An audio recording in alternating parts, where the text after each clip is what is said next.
আসসালামু আলাইকুম রহমতুল্লাহ। সুপ্রিয় হাদিস ও সুন্নাহর দর্শক মণ্ডলী, আশা করি আল্লাহর অশেষ রহমতে আপনারা সকলে ভালো আছেন। আজকে আমরা জানব যে 6 শ্রেণীর মানুষকে আল্লাহ নিজে সাহায্য করেন। মানুষ যখন আল্লাহর বিধান মেনে চলবে, আল্লাহর প্রিয় হবে, তখন আল্লাহ তার জন্য যথেষ্ট হয়ে যাবেন।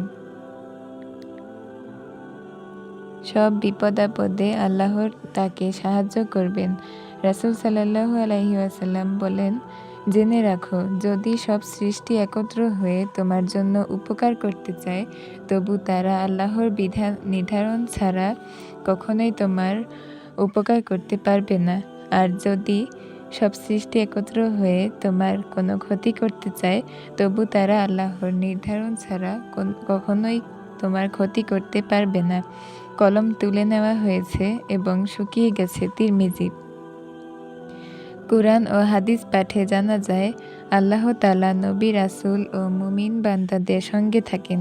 মুমিনদের বিপদে আপদে সাহায্য করেন, আগলে রাখেন, তাদের মনে শান্তি প্রদান করেন। 6 শ্রেণীর বান্দাদের তিনি সাহায্য করেন। এই ভিডিওতে তাদের সম্পর্কে আলোচনা করা হলো। নম্বর 1, যারা আল্লাহ ভীরু ও দয়াশীল মানুষ। আল্লাহ তাআলা মুত্তাকি ও দয়াশীল মানুষের সঙ্গে থাকেন ঘোষণা দিয়েছেন। তিনি বলেন, নিশ্চয়ই আল্লাহ তাআলা তাদের সঙ্গে আছেন যারা আল্লাহ ভীরু ও অনুগ্রহকারী। সূরা আন-নাহল আয়াত 128। নম্বর 2, যারা আল্লাহর পথে আহ্বানকারী। যারা মানুষকে আল্লাহর পথে আহ্বান করে, আল্লাহ তাআলা তাদের সঙ্গে থাকেন। আল্লাহ মহান নবী 2 নবী মুসা ও হারুন আলাইহিসসালামকে ফিরআউনের কাছে দ্বীনি দাওয়াত দিয়ে যাওয়ার নির্দেশ দিয়ে বলেন, তোমরা ভয় পেও না, নিশ্চয়ই আমি তোমাদের সঙ্গে আছি। সূরা তহা আয়াত নং 19।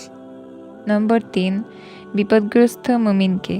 যখন কোনো মুমিন বিপদগ্রস্ত হয় এবং তারা আল্লাহর সাহায্য কামনা করে, আল্লাহর সাহায্যের মাধ্যমে তাদের সঙ্গে থাকেন। কোরআনে আল্লাহ তাআলা বলেন, যখন 2 দল পরস্পরকে দেখল, হযরত মুসার অনুসারীরা বলল, নিশ্চয়ই আমরা ধরা পড়ে যাব। মুসা বলল, না, কখনোই না, নিশ্চয়ই আমার প্রভু আমার সঙ্গে আছেন, তিনি আমাকে পথ দেখাবেন। সূরা আশুরা আয়াত 62। নম্বর 4, আল্লাহর পথের হিজরতকারীকে। আল্লাহর নির্দেশে মহানবী সাল্লাল্লাহু আলাইহি ওয়াসাল্লাম যখন মক্কা থেকে মদিনায় হিজরত করেছিলেন, তখন হযরত আবু বকর রাদিয়াল্লাহু তাআলা আনহু শত্রুর হাতে ধরা পড়ার আশঙ্কায় সময় সম্পর্কে ইরশাদ হয়েছে। যখন তারা গুহায় ছিল, তখন সে তার সঙ্গীকে বলেছিল, বিষণ্ণ হয়ো না, আল্লাহ আমাদের সঙ্গে আছেন। সূরা তাওবা আয়াত নং 40। নম্বর 5, ধৈর্যশীল ব্যক্তিকে।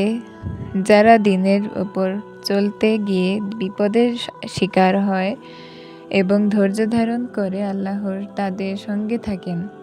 আল্লাহ বলেন, হে মুমিনরা, তোমরা ধৈর্য ও নামাজের মাধ্যমে সাহায্য চাও, নিশ্চয়ই আল্লাহ তাআলা ধৈর্যশীলদের সঙ্গে আছেন।